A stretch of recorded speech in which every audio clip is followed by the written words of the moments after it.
اللہ اللہ اللہ اللہ اللہ اللہ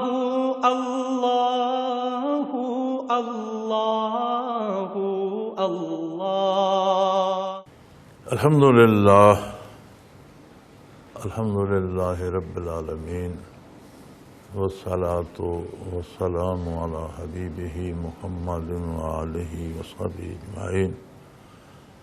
اعوذ باللہ من الشیطان الرجیم، بسم اللہ الرحمن الرحیم۔ کیفیات، برکات اور انوارات میں کیا فرق ہے؟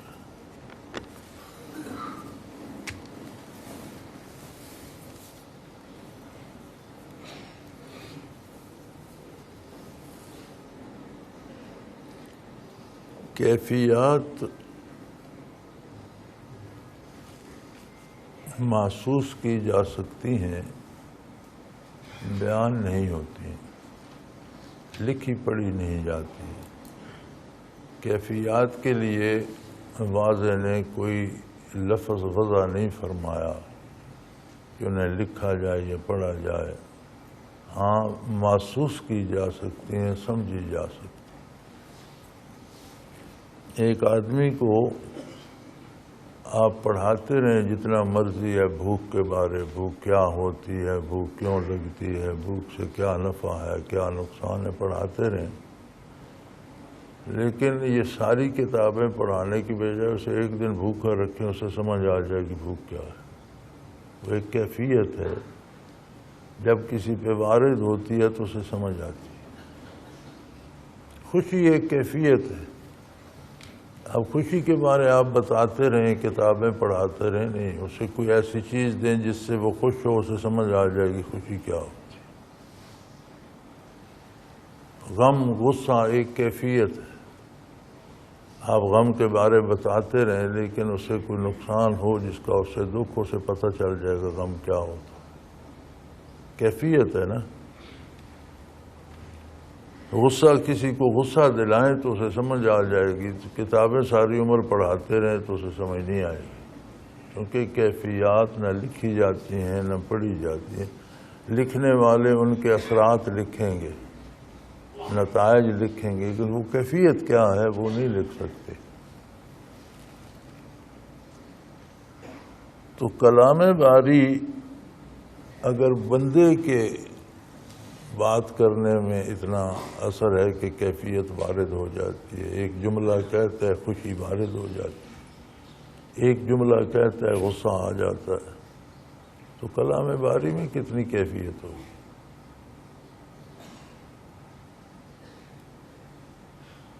یہ جو صحابہ کرام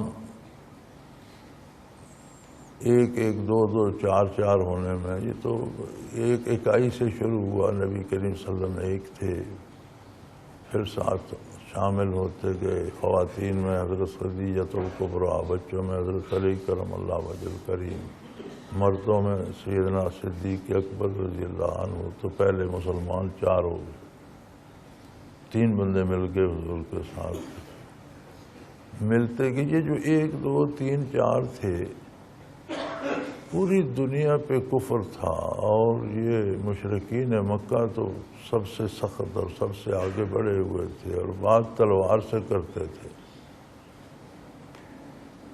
تو یہ تین چار بندے کس طرح ان کے سامنے پھر اور مسلمان ہوتے گئے، حالانکہ وہ اس ڈر اور خطرے کی وجہ سے تو نہیں ہونا چاہیے تھا۔ یہ تھی وہ کلام باری کی کیفیات جو دنیا کے بڑے سے بڑے خطرے کے سامنے کھڑا کر دیتی۔ اب ہم سے صرف حرام کا لقمہ نہیں چھوٹتا، یعنی ایک لقمے کے لیے بھی ہم کوئی دیر نہیں کرتے، حرام کھا لیتے، چند روپوں کی خاطر بک جاتے ہیں۔ ہمیں کیا پتہ کیفیات کیا ہوتی۔ ہم نے تو یہ الفاظ سنے ہیں کہ کیفیات بھی ہوتی ہیں۔ کوئی ذرہ بھی جسے نصیب ہو جائے وہ اللہ کا اطاعت شار بن جاتا ہے اور نافرمانی سے رک جاتا ہے۔ تو ہم تو یہ سمجھتے ہیں کہ بھائی سارا دن برائیاں کرتے رہو، ساری عمر برائیاں کرتے رہو، مر جاؤ تو اس کے لیے قرآن پڑھا دو۔ تو قرآن زندگی میں پڑھ کر عمل کرنے کے لیے تھا یا مرنے کے بعد پڑھنے کے لیے؟ ہمارا طرز عمل تو یہ ہے کہ زندگی ساری قرآن کے خلاف گزارو، جب مر جاؤ تو قرآن ختم کرو۔ تو ہمیں کیا پتہ کیفیات کیا ہوتی۔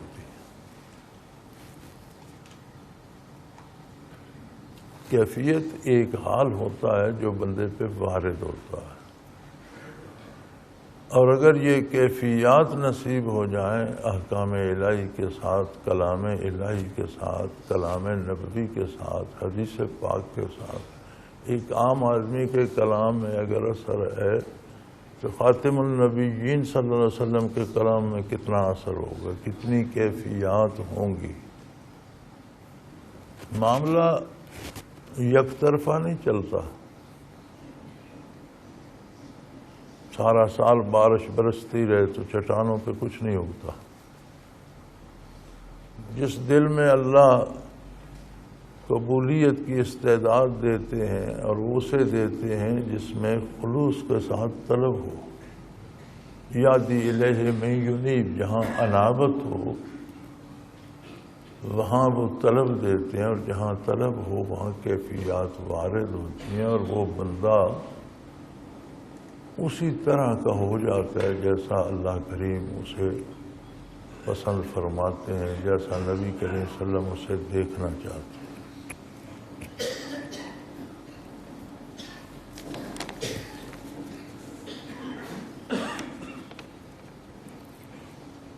برکات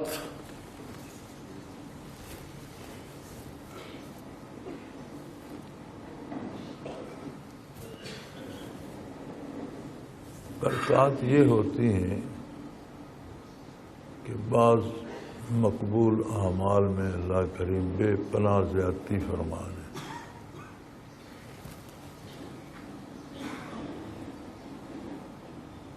وقت میں برکت ہوتی ہے کہ تھوڑے وقت میں آدمی بہت سا کام نیکی کا، دین کا کر لیتا ہے، یہ برکت ہوتی ہے۔ کام میں برکت ہوتی ہے کہ بندہ بظاہر وہ کام کرنے اس سے ممکن نظر نہیں آتا لیکن وہ کر لیتا ہے۔ اشیاء میں برکت ہو جاتی ہے، کھانے پینے میں برکت ہو جاتی ہے۔ اسی طرح کردار اور اعمال میں برکت ہوتی ہے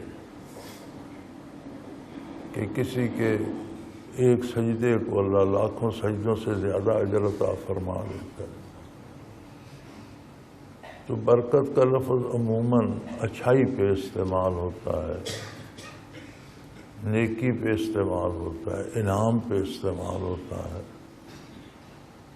بندے کی اس میں کوشش محنت تھوڑی ہوتی ہے اور اللہ کی طرف سے جو اسے ملتا ہے وہ بہت زیادہ ہوتا ہے۔ یہ زیادتی جو ہے یہ برکت کہلاتی ہے۔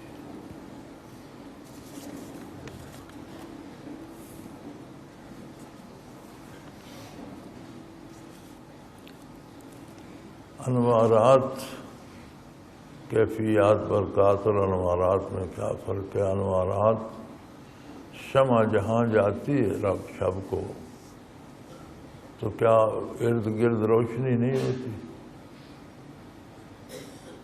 اس روشنی کو انوارات کہتے ہیں۔ کلام کے ساتھ متکلم کا پرتو ہوتا ہے، اثر ہوتا ہے۔ برائی کی باتیں سنتے رہیں تو آہستہ آہستہ بندہ خود برا ہونے لگ جاتا ہے، نیکی کی بات سنتے رہیں تو آہستہ آہستہ اس پہ نیکی اثر کرنے لگتی۔ وہ جو نیکی کی بات سے روشنی پھوٹتی ہے اور دل کو متاثر کرتی ہے وہ نیکی کے انوارات ہیں۔ حدیث شریف کے اپنے انوارات ہیں، قرآن پاک کے اپنے انوارات ہیں، انبیاء کی ذات کے اپنے انوارات ہیں، ملائکہ کے اپنے ہیں، اور ذات باری کے اپنے ہیں۔ جیسے ہر شے کی چمک اپنی ہوتی ہے، اسی طرح ہر ذات کے انوارات اپنے ہیں۔ سوال یہ ہے کہ یہ کوئی چیزیں بازار میں بک تو نہیں رہی کہ آپ پوچھ کر اور قسم جان کر خرید لیں گے، یہ عمل سے، عقیدے اور عمل سے تعلق رکھتی ہیں، ایمان و یقین سے تعلق رکھتی ہیں، اور یہ پڑھنے پڑھانے سے یا پوچھنے بتانے سے کوئی شے پلے نہیں پڑتی۔ جب یہ چیزیں حاصل ہوتی ہیں تو پتہ چل جاتا ہے کہ کیفیات کیا ہیں، برکات کیا ہیں اور انوارات کیا ہیں۔ اللہ آپ کو بھی نصیب فرمائے۔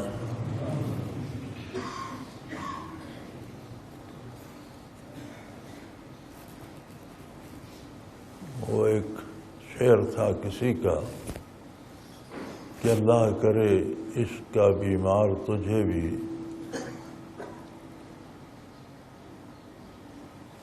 اللہ کرے عشق کا بیمار تجھے بھی، روتا ہوا دیکھوں پس دیوار تجھے بھی۔ تو یہیں کہیں میں نے کسی بیان میں یہ شعر پڑھا، کرنل محبوب رحمۃ اللہ تعالی علیہ یہاں تشریف فرما سے، تو وہ فرمانے لگے جی نہیں، پس دیوار نہیں،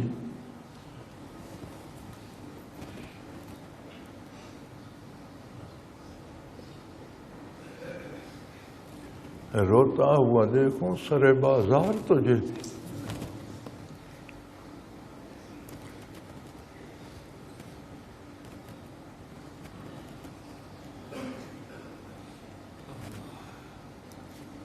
جب ذکر ہوتا ہے تو یہ چیزیں کہاں سے آ رہی ہوتی ہیں؟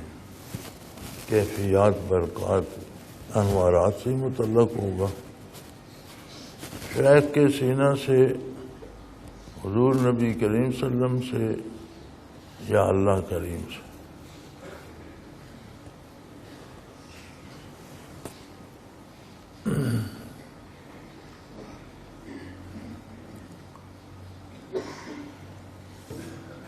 اچھا ہے پوچھنا، اچھی بات ہے، سوال سے کچھ معلومات میں اضافہ ہی ہو جاتا ہے۔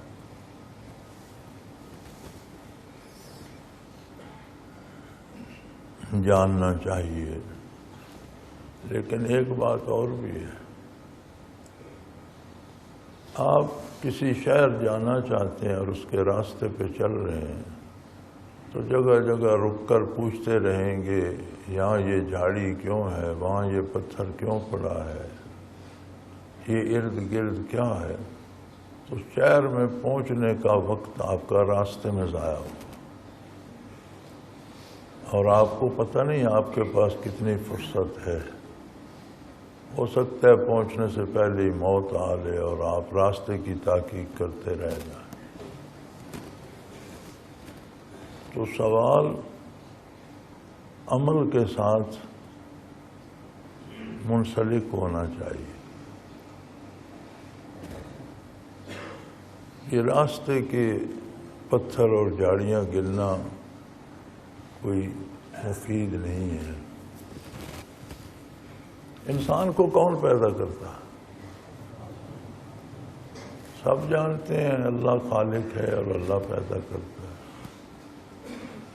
لیکن کتنے مناظر ہیں ایک بندے کے پیدا ہونے کے۔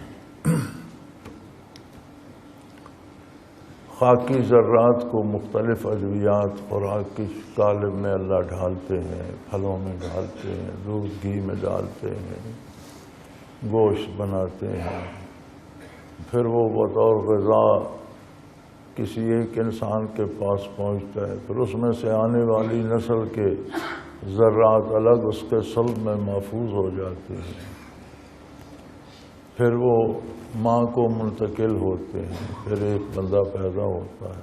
پیدا تو اللہ نہیں کیا۔ یہ ساری کائنات جو ہے اس کا نظام اسباب پر ہے۔ اللہ کریم سبب پیدا فرماتے ہیں، اس سبب کے نتائج ہوتے ہیں، اور ان نتائج سے جا کر آگے واقعات وقوع پذیر ہوتے ہیں۔ اس بندے کو پیدا تو اللہ نے کیا، لیکن ان خاکی ذرات کو کتنے قالب میں ڈھالا، روئے زمین سے کہاں کہاں سے اس کے ذرات لیے، کتنی غذائیں بنی، کتنی دوائیں بنی، صلب پدر میں پہنچی، شکم مادر میں پہنچی، جب جا کر ایک بندہ بنا۔ تو اللہ کریم سے کیفیات یا برکات یا انوارات حاصل کرنے کے جتنے دروازے تھے بند ہو چکے ہیں۔ ایک ہی ذریعہ، ایک ہی سبب، ایک ہی دروازہ رہ گیا، اور وہ ہے محمد رسول اللہ صلی اللہ علیہ وسلم۔ اپنے اپنے وقت پر ہر نبی ایک ذریعہ تھا حصول برکات۔ قیامت تک کائنات میں جو برکات یا انوارات بٹیں گی وہ ساری کی ساری بارگاہ الہی سے سینہ اطہر رسول اللہ صلی اللہ علیہ وسلم پہ وارد ہوگی۔ آپ سے صحابہ نے حاصل کی تو اپنی اپنی ظرف کے مطابق اندازہ کیا جا سکتا ہے کہ مقام صحابیت کیا ہے، اور انہیں کتنی برکات نصیب ہوئی ہوں گی جو انہوں نے براہ راست ذات نبی کریم سے حاصل کی۔ صحابہ سے تابعین نے وہ سبب بنے ان کو منتقل کرنے کا، تابعین تبع تابعین کو، تبع تابعین علماء امت کو، علماء حق کو، اہل اللہ کو، اور یوں ہر کوئی اپنا نصیب، اپنا حصہ، اپنی استعداد اور اللہ کی عطا کے مطابق حاصل کرتا ہے، اور چیزیں اسباب سے ہوتی ہوئی بندوں تک پہنچتی ہیں۔ میں اگلے دن دیکھ رہا تھا شاہ عبد القادر رائے پوری رحمۃ اللہ علیہ کی بات اس موضوع پر، تو وہ فرماتے ہیں کہ میں نے بہت سوچا کہ ہر چیز سبب کے نتیجے میں ہوتی ہے، اس کی وجہ کیا ہے؟ بے شمار ہر لمحے بے شمار واقعات ظہور پذیر ہوتے ہیں، ہر واقعے کے پیچھے سبب ہے، براہ راست اللہ کریم کیوں نہیں کرتے؟ تو فرماتے ہیں مجھے یہ سمجھ آئی کہ کائنات تجلیات ذاتی کو برداشت نہیں کر سکتی، درمیان میں اسباب کے حجاب نہ ہوں، براہ راست تجلیات باری ہوں تو کائنات فنا ہو جائے۔ کائنات میں وہ قوت نہیں ہے کہ براہ راست تجلیات ذاتی کو برداشت کرے، اس لیے اللہ کریم اسباب پیدا فرماتے ہیں اور اسباب کے نتائج میں کام ہوتے ہیں۔ تو شیخ ایک سبب ہوتا ہے نسبت کا اپنے شیخ تک، اس کا شیخ اپنے شیخ تک، اس کا شیخ اپنے، حتیٰ کی بات آقا نامدار صلی اللہ علیہ وسلم کی بارگاہ میں جا پہنچتی ہے۔ اور یہ جو صوفیاء کے سلاسل ہیں یہ حدیث شریف کی سند کی طرح سند کے طور پہ پڑھے جاتے ہیں۔ اس طرح حدیث پاک کی سند ہوتی ہے کہ یہ حدیث نبی کریم صلی اللہ علیہ وسلم کی آپ سے کس نے سنی؟ فلاں نے۔ اس سے کس نے سنی؟ فلاں نے۔ اس سے کس نے سنی؟ فلاں نے۔ وہ جو پڑھتا ہے اس سے پوچھا جاتا ہے کہ تم نے کہاں سے سنی؟ فلاں سے، فلاں سے، فلاں سے، فلاں سے، حتیٰ کہ یہ رابطہ بارگاہ رسالت تک پہنچتا۔ بارگاہ رسالت میں کہاں سے آئی؟ یہ سوال بھی ہو سکتا ہے۔ تو اللہ کریم فرماتے ہیں ما ینطق عن الہوی ان ہوا الا وحی یوحی، میرا نبی دین کے معاملے میں اپنی پسند سے کوئی بات ارشاد نہیں فرماتا، وہی ارشاد فرماتا ہے جو میں اس پہ نازل فرماتا۔ بات تو اللہ کریم کی نکلی. اللہ کریم نے نبی علیہ السلام کو عطا کی، نبی علیہ السلام نے صحابہ تابعین صدیوں کا سفر طے کرتی اس سند کے ساتھ ہم تک پہنچی. اسی طرح کیفیات کا سارا خزانہ بھی سینہ اطہر رسول اللہ صلی اللہ علیہ وسلم بعثت عالی سے لے کر قیامت تک جتنی برکات تقسیم ہوں گی وہ حضور اکرم صلی اللہ علیہ وسلم کی سینہ اطہر سے ہوں گی. اب اس کے مختلف ذرائع، مختلف واسطے، مختلف طریقے بنتے جائیں گے، آگے پہنچتی جائیں گی. تو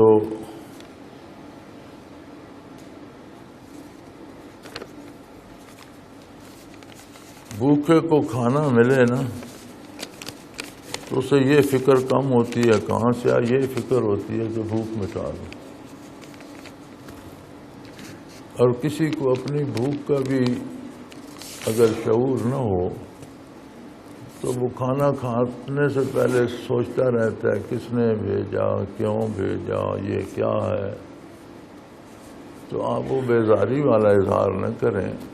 اگر اللہ نے آپ کو کوئی نعمت دی ہے تو اسے حاصل کرنے کی کوشش کریں. جرا و قدع سے وقت ضائع ہوتا ہے. اور پہلی بات یہ ہے کہ اسے حاصل کیا جائے. بھوک ہے تو کھانا کھایا جائے، اور اگر بھوک ہی نہیں ہے، تماشا دیکھنے آئے ہیں تو وہ اور بات.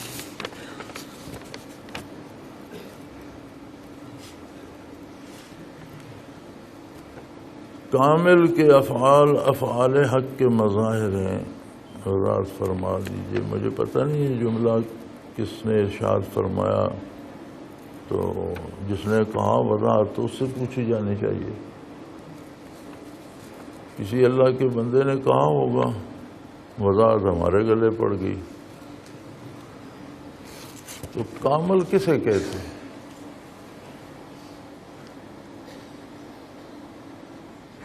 کامل اسے کہتے ہیں جس کی اپنی رائے اتباع سنت میں، اطاعت الہی میں ختم ہو چکی. کمال کیا ہے؟ پتھر ہوتا ہے، اسے اتنا پیستے ہیں، اتنا پیستے ہیں، اتنا پیستے ہیں کہ وہ سرما بن جاتا ہے. اب اس پتھر کے کمال کی صورت یہ ہے کہ وہ سرما بن گیا، وہ کامل ہو گیا. بظاہر تو پیس پیس کر مٹ گیا، اس کی پتھر والی کوئی خاصیت نہیں رہی. آپ آنکھ میں لگاتے ہیں تو آنکھ کا آئینہ تو اتنا نازک ہے کہ ذرا سا بھی کوئی بہت معمولی سا بھی پتھر آنکھ میں پڑے نہیں برداشت کرتا. سرمے کو برداشت کرتا ہے، سرمے سے اسے شفا ہوتی ہے. یہی تو پتھر ہے پسا ہوا، لیکن وہ اتنا پس گیا کہ اس میں پتھر والی خصوصیات ہی ختم ہو گئی. اسی طرح آپ سونے چاندی بعض چیزوں کے کشتے بناتے ہیں، وہ اتنی پس جاتی ہیں یا جل جاتی ہیں کہ ان کی ذات کی خاصیت ان میں نہیں رہتی. وہ مٹ کر ایک سفوف سا بن جاتی ہیں، دوا بن جاتی ہیں. انسان بھی اس کا ارادہ، اس کی خواہشات، اس کی نفس کی آرزوئیں اتنی پس جائیں کہ احکام الہی کے اور سنت رسول اللہ صلی اللہ علیہ وسلم کے مقابلے میں خاک ہو جائیں، اور اس بندے کا کردار اتباع رسالت میں ڈھل جائے تو اسے کامل کہتے ہیں. تو ظاہر ہے اگر اسے یہ کمال کسی فرد کو نصیب ہے تو جو کام وہ کرے گا وہ رضا الہی کا مظہر ہوگا، اتباع سنت کا نمونہ ہوگا. اور یہی مراد ہے کہ کامل کے افعال افعال حق کے مظاہر ہوتے ہیں. اللہ کا جو کامل بندہ ہوتا ہے اس کا کردار، اس کی گفتار، اس کا لین دین، اس کا سب کچھ اطاعت الہی میں ڈھل جاتا ہے۔ ہم تو باتیں کر سکتے ہیں،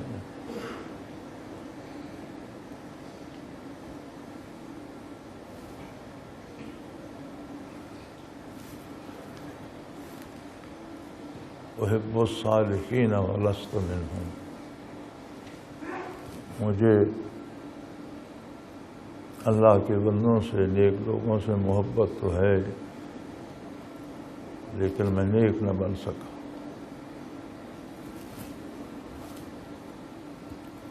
تو جسے اللہ یہ نعمت نصیب کر دے اس کا کردار بھی مجسم تبلیغ بن جاتا ہے، اور جو تبلیغ زبان سے کی جاتی ہے اس کا اثر اور ہوتا ہے، اور جو کردار سے کی جاتی ہے وہ بہت زیادہ مضبوط ہوتی ہے۔ تو میں جو اللہ نے مجھے سمجھ دی ہے میں یہ سمجھ سکتا ہوں، جس کسی کا بھی یہ جملہ ہے میرے سمجھ کے مطابق اس کا مفہوم یہی بنتا ہے کہ جب کسی کو اطاعت الہی میں، کیونکہ کمال اچھائی میں ہوتا ہے، برائی میں جتنا کوئی بڑھ جائے اسے کمال نہیں کہتے، اسے مزید برا کہتے ہیں۔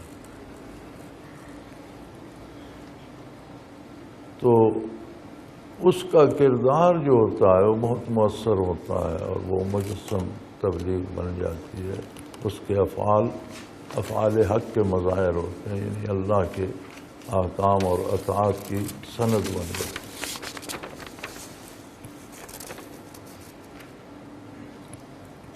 مخلوق خدا کو نظر حق سے دیکھنے سے کیا مراد ہے؟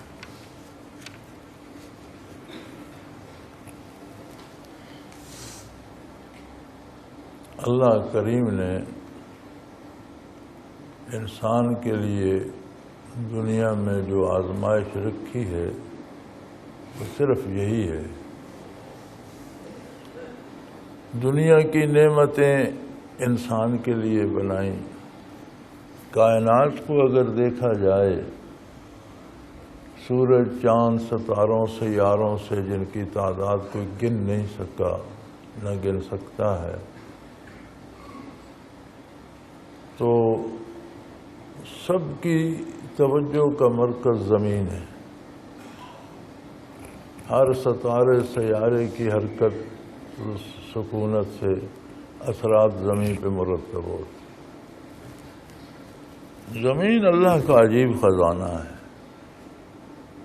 وہ خود ہی جانے کہ اس میں اس نے کیا کیا رکھا ہوا ہے، کتنی نعمتیں ہیں اس میں، سونا کتنا ہے، چاندی کتنی ہے، ہیرے جواہرات، لال موتی کتنے ہیں، مخلوق کتنی ہے۔ ہم تو اتنا جانتے ہیں کہ آدم علیہ نبینا علیہ الصلاۃ والسلام سے لے کر آج تک جو مخلوق گزری ہے، اور اس نے اس زمین سے جتنی صرف گندم ہی نکالی ہے، اگر وہ ساری اکٹھی کی جائے تو شاید اس زمین سے زیادہ بڑا قرہ بن جائے۔ لیکن یہ زمین ہے کہ مسلسل دے رہی ہے، ابھی بھی دیتی جا رہی ہے، کوئی زمین میں کمی نہیں ہوئی، کسی کھیت میں کوئی خلا نہیں آیا، کسی کھیت میں کوئی گڑھا نہیں پڑا، ہر سال اسی کھیت سے ہم منوں گندم نکال لیتے ہیں، پھر اس کی زمین برابر کی برابر ہے، کوئی کمی، کوئی وہ زمین بیٹھتی نہیں۔ تو یہ اس کے اپنے خزانے ہیں، وہ دے رہا ہے، انسان کی سمجھ میں نہیں آتے، اس سے بالا تر ہیں۔ تو اس نے کسی نعمت سے روکا نہیں ہے۔ بڑا مشکل ہو جاتا ہے اسلام اگر کہہ دیتا کہ شادی نہ کرو تو مسلمان ہو، کاروبار نہ کرو تو مسلمان ہو، کھانا نہ کھاؤ تو مسلمان ہو۔ نہیں، کھاؤ، پیو، کماؤ، شادی کرو، بچے پالو، گھر بناؤ۔ طریقہ وضع کر دیا ہے کہ ہر کام کو کرنے کا یہ طریقہ ہے، اس طرح سے کرو۔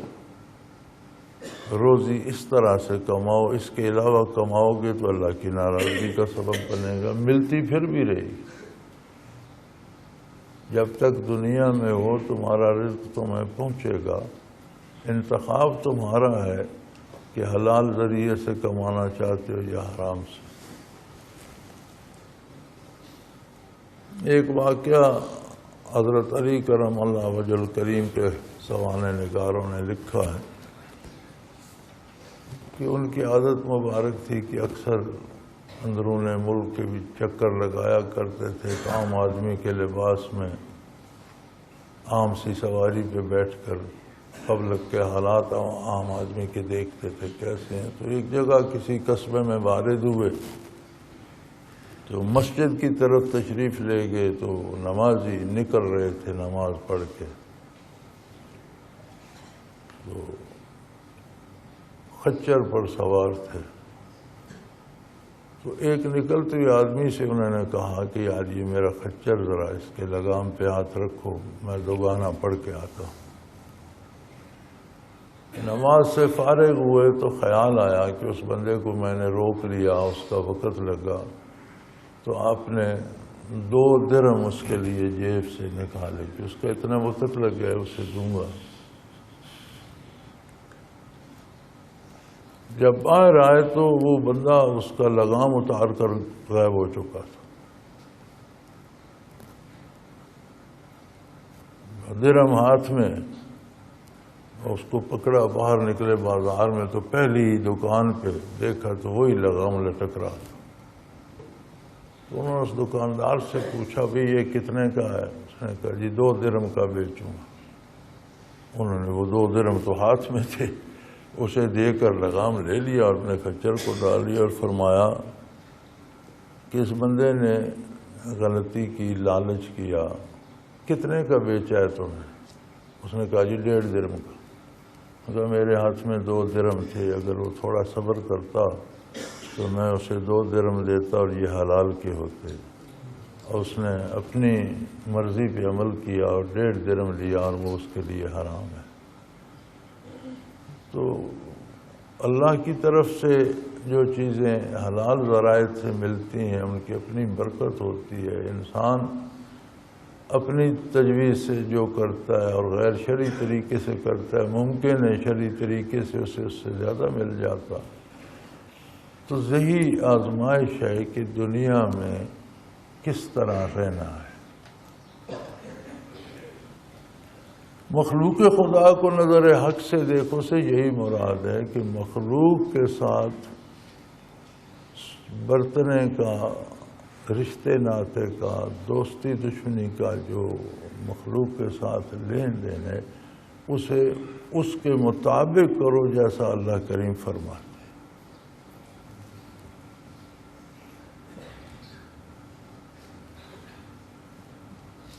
سورہ یوسف میں یوسف علیہ السلام کی بات بیان فرمائی گئی کہ توفنی مسلمہ، مجھے پوری فرمانبرداری کی حالت میں دنیا سے اٹھا لیجیے۔ تو یوسف علیہ السلام تو پیغمبر ہیں، انہیں اس دعا کی ضرورت کیوں پیش آئی؟ آپ کی نظر سے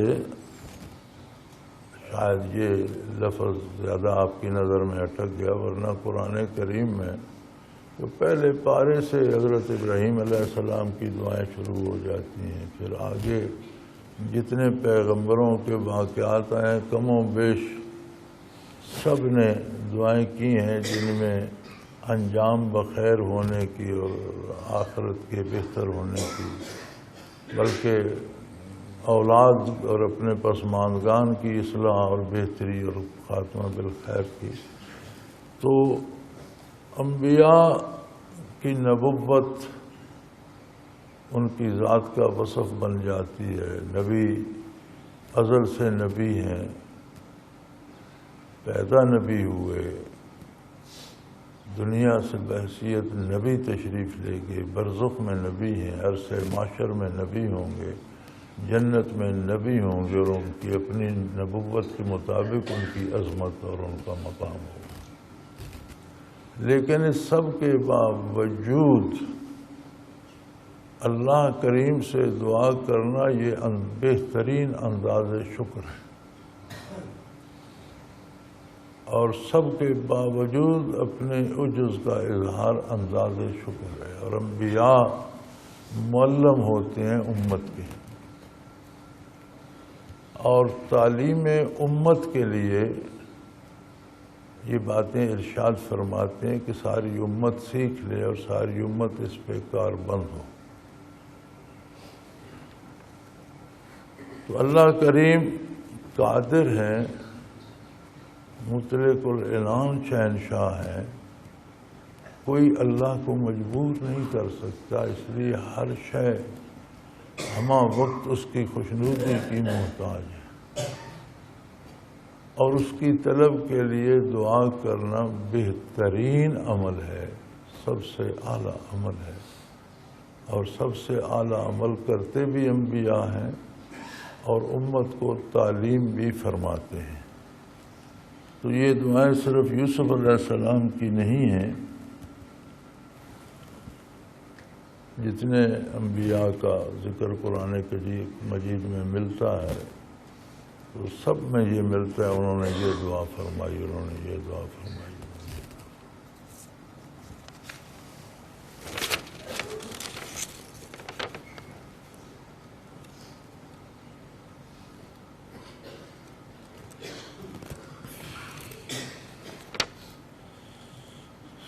قرآن پاک میں تعلیمات انبیاء کو نہایت سختی سے فرض قرار دیا گیا ہے، لیکن اتنی شدت برکات کے حصول کی فرضیت کی نہیں۔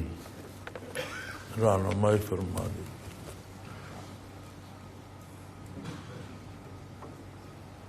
کسی بات پر عمل ہم کیوں کرتے؟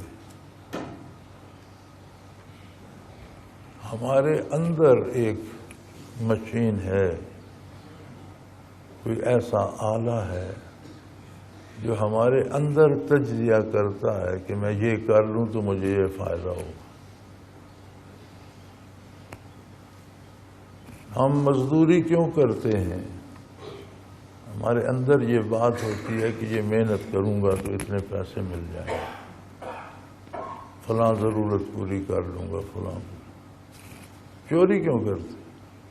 یہی اندر خواہش ہوتی ہے کہ یار مزدوری کی ذلت کون اٹھائے، پیسے ہی چاہیے، چوری سے لے گا۔ یہ اندر انتہائی گہرائی، سینے کی گہرائی میں آدمی یہ فیصلے کرتا ہے۔ اب ایک بندے کو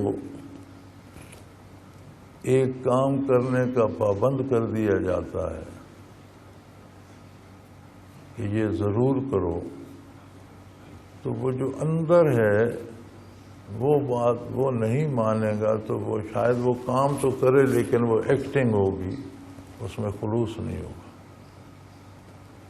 ایک بندے کو آپ کہتے ہیں یہاں تو میں 2 گھنٹے پہرا دینا، کھڑا رہے گا، لیکن شاید اندر سے آپ کو بددعائیں دیتا رہے کہ مجھے کھڑا کر دیا، مجھے دھوپ میں کھڑا کر، میرا یہ ہو گیا، میرا۔ اب اس طرح کے جو اعمال ہیں جن کی ظاہری شکل تو ہو لیکن ان کے ساتھ بندے کا باطن نہ ہو، انہیں نفاق کہا گیا اصطلاح شریعت میں۔ منافق جو تھے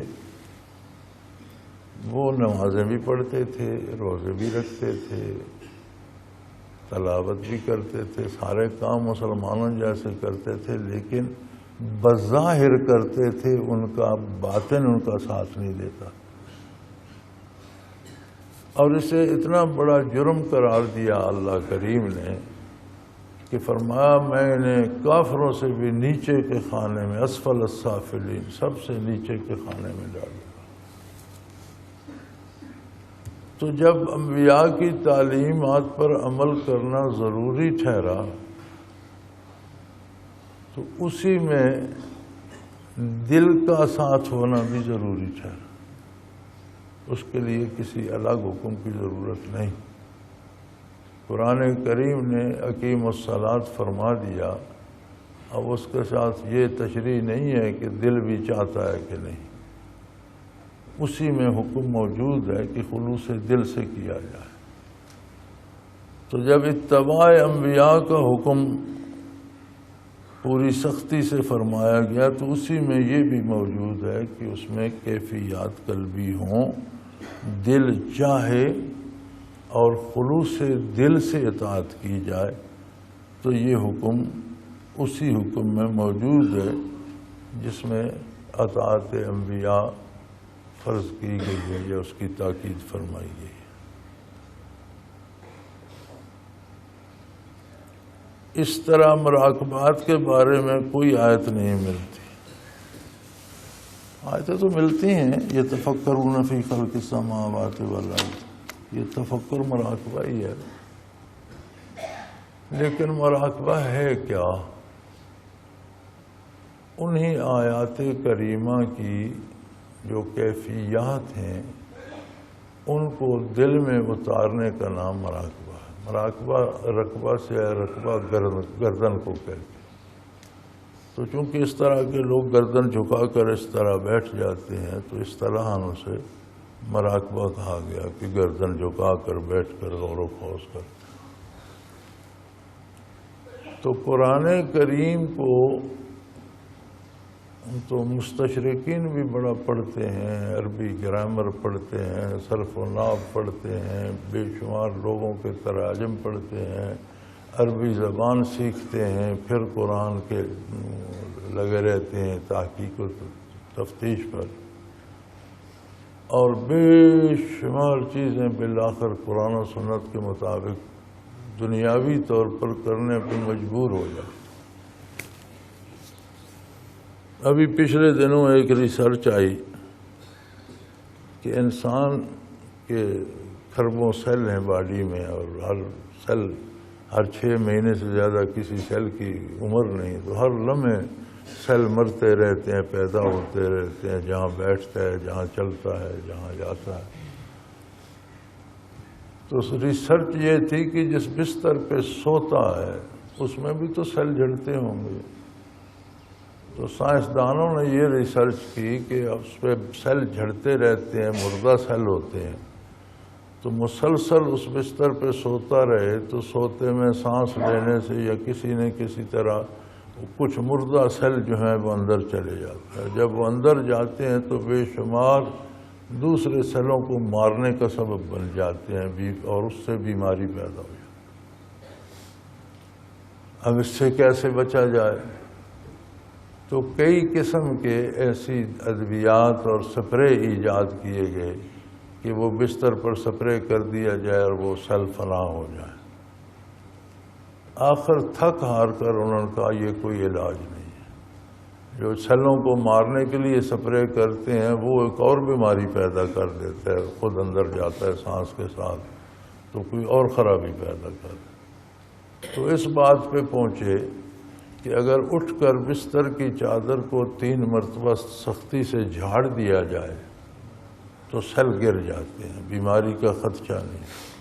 اور یہ وہ بات ہے جو 1450 سال پہلے نبی کریم صلی اللہ علیہ وسلم نے فرمائی تھی کہ بستر کی چادر کو یا کمبل جو نیچے ہے اسے 3 بار جھاڑ دیا کرو۔ تو یہ ٹھوکریں کھا کھا کر صدیوں پھر وہاں پہنچتے ہیں۔ پچھلے دنوں ایک تحقیق آئی کہ یہ چھری کانٹے سے کھانا جو ہے یہ صحت کے لیے مفید نہیں ہے، انگلیوں سے پکڑ کر کھایا جائے اور کھانے میں انگلیاں ڈبوئی جائیں، انگلیوں کے ساتھ لگنا چاہیے آپ کا ہانڈی ہے، گوشت ہے، جو بھی ہے، اور پھر انہیں دھونے سے پہلے چوس لیا جائے۔ کیوں بھائی؟ یہ ریسرچ ہے کہ جب کھانا انگلیوں سے لگتا ہے یا شوربے میں یا دال میں ڈوبتی ہیں یا دوسری کوئی چیز جو کھا رہا ہے وہ لگتی ہے، تو ان میں ایک خاص قسم کے جراثیم پیدا ہوتے ہیں جن کو اگر چوس لیا جائے تو کھانا ہضم ہو جاتا ہے۔ تو اب سائنس نے یہ مشورہ دیا ہے کہ کھانا اس طرح سے لقمہ پکڑ کے ڈبو کے کھایا جائے اور انگلیوں کو صاف کرنے کے بجائے پہلے چوس لیا جائے پھر پانی سے دھویا جائے۔ نبی کریم صلی اللہ علیہ وسلم کی سنت اس زمانے سے آ رہی ہے کہ کھانا انگلیوں سے ڈبو کر کھاؤ اور دھونے سے پہلے انگلیاں چوس لو. تو 1450 سال دھکے کھانے کے بعد سائنس اب وہاں پہنچی ہے. تو یہ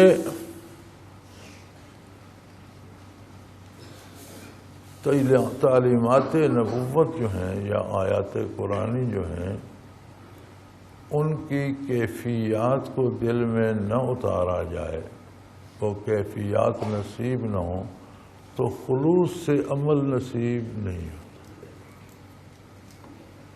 ہم دیکھتے ہیں، ہم سارے نمازیں پڑھتے ہیں، کتنے بے شمار لوگ، مسجدیں بھری ہوئی ہیں، لیکن کتنے لوگ ہیں جو حضور قلب سے نماز پڑھتے ہیں. نمازی بھی پھڑپھڑا رہے ہوتے ہیں نماز میں کہ کہیں جان چھوٹے اور بھاگیں. وضو کرتے وقت چھینٹے اڑا لیتے ہیں، آدھے اعضاء خشک رہ جاتے ہیں، خیال کوئی نہیں کرتا کہ سارے اعضاء تر ہوئے ہیں کہ نہیں. نماز پڑھتے ہیں، رکوع میں گئے تو قیام کوئی نہیں کرتا، وہیں سے سجدے میں گر گئے. ایک سجدہ کیا تو جلسہ کوئی نہیں کرتا، وہیں سے دوسرا کر لیا. تو یہ چند لمحے بچا کر ہم کیا کرتے ہیں؟ 2 منٹ میں نماز ہونی تھی، ہم نے 1.25 منٹ میں کر لی تھی. جو وہ 15 سیکنڈ بچے، اس سے کیا تیر مار لیں گے؟ کیوں نہ تسلی سے 2 منٹ کی بجائے 2.25 منٹ لگ جاتے ہیں.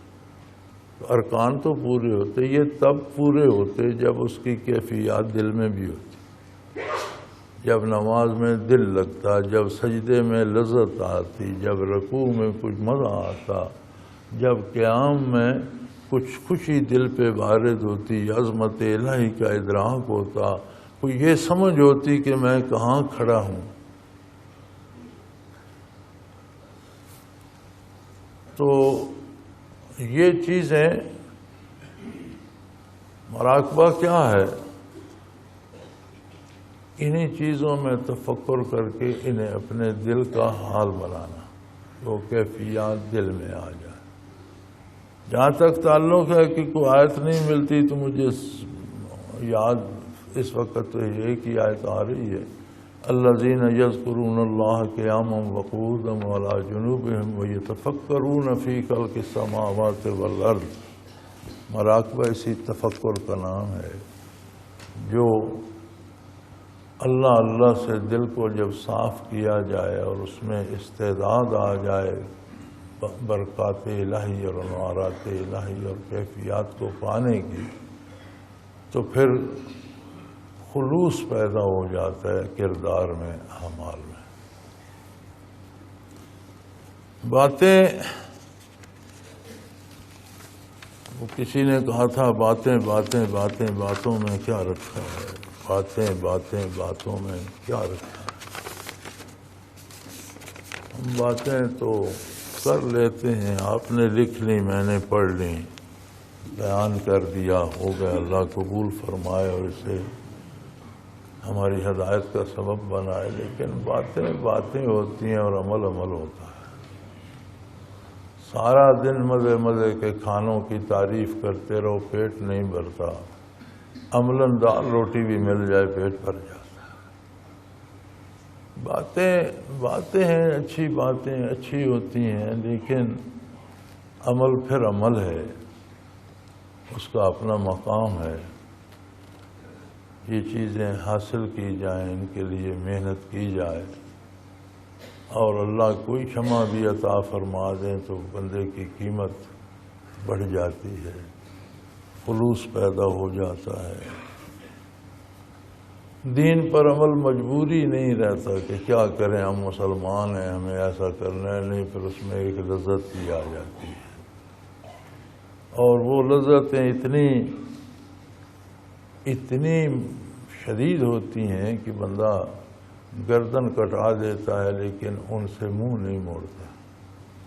اللہ کریم سب کو یہ نعمت عطا فرمائے اور درد دل عطا کرے، ہماری خطائیں معاف فرمائے، نیکی کی توفیق دے، نیک عمل کرے. آخر دعوانا ان الحمدللہ رب العالمین. الحمدللہ الحمدللہ الحمدللہ رب العالمین والصلاة والسلام علی حبیبہ اللہم ربنا لا تقتلنا بغضبک ولا تہلکنا بعذابک واعف عنا قبل ذلک اللہم ربنا لا تسلط علینا من لا یرحمنا انت ولینا فی سفرنا وحضرنا فی مالنا واہلنا انت ولینا فی الدنیا والآخرہ توفنا مسلمین والحقنا بالصالحین اللہم انصر الاسلام والمسلمین اللہم اید الاسلام والمسلمین فإنک علی کل شیء قدیر اللہم ربنا علیک توکلنا صلی اللہ تعالی علی حبیبہ محمد برحمتک یا اللہ اللہ اللہ اللہ اللہ اللہ اللہ اللہ۔ حضرت امیر محمد اکرم آوان مد ذلہ العالی دارالعرفان منارہ ضلع چکوال میں سالہ سال سے قرآن و حدیث کے اوپر خطابات کر رہے ہیں اور سلسلہ نقشبندیہ اویسیہ کے مطابق لوگوں کو ذکر الہی کی تربیت دے رہے ہیں۔ وہ قرآن پاک کی تفسیر ترتیب وار بیان کر رہے ہیں۔ تفسیر قرآن کو وہ موجودہ ملکی اور بین الاقوامی حالات کے مطابق بیان کرتے ہیں۔ موٹر وے سے کلر کہار کے انٹرچینج سے نکلتے ہوئے کلر کہار کی جھیل سے ہوتے ہوئے میانی، بوچھال اور نور پور سے گزرتے ہوئے دارالعرفان منارہ پہنچ سکتے ہیں۔ حضرت امیر محمد اکرم آوان نے بچیوں اور بچوں کی دینی اور دنیاوی تعلیم کے لیے سقارہ اکیڈمی کے نام سے ایک درسگاہ بھی قائم کی ہے، جس کا افتتاح ملک پاکستان کے صدر جنرل محمد ضیاء الحق نے اپنے دست مبارک سے کیا تھا۔ وہ تمام احباب جو اسلام کی طلب رکھتے ہیں ان سے گزارش ہے کہ دارالعرفان منارہ ضلع چکوال میں امیر محمد اکرم آوان صاحب کے خطابات سے مستفید ہوں۔ وہ ہر جمعے کو نماز سے پہلے بیان فرماتے ہیں۔ ہر ماہ کی پہلی اتوار کو ماہانہ اجتماع ہوتا ہے جس میں آپ خصوصی خطاب فرماتے ہیں اور پاکستان کے چاروں صوبوں سے احباب اس اجتماع میں شرکت کرتے ہیں۔ اس کے علاوہ یہاں سال میں 2 مرکزی اجتماعات بھی ہوتے ہیں، ایک رمضان المبارک میں اعتکاف کا اجتماع اور دوسرا جولائی اور اگست میں 40 دن کا اجتماع ہوتا ہے جس میں روحانی تربیت کی جاتی ہے۔ اپنا خون سیماب دے کر اتنا ہم کر جائیں گے، نام آقا کا چمن میں پھر رقم کر جائیں گے۔